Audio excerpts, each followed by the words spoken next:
Beyin üçün əlin, ayağın çox enerji istifadə etməsi önəmli deyil. Beyin üçün önəmlidir ki, özü çox enerji istifadə eləməsin. Bəzən elə qəlib qoyur ki, o qəlib mənim əlimi, ayağımı, bədənimi daha çox yüklüyür. Beynimi asanlaşdırır. Məsələn, sadə bir şey deyim. Gəlirsiniz qapını döyməyə. Necə döyürsüz qapını? Hadi.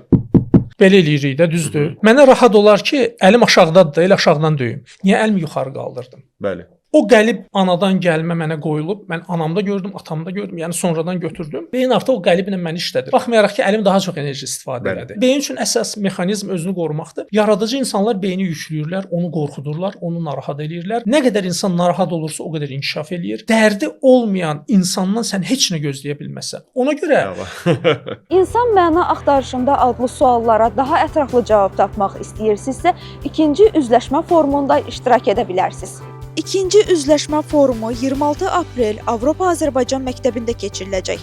Biletləri iTicket.az saytından əldə edə bilərsiniz. Endirim üçün şərhlərə promokod yazmağı unutmayın.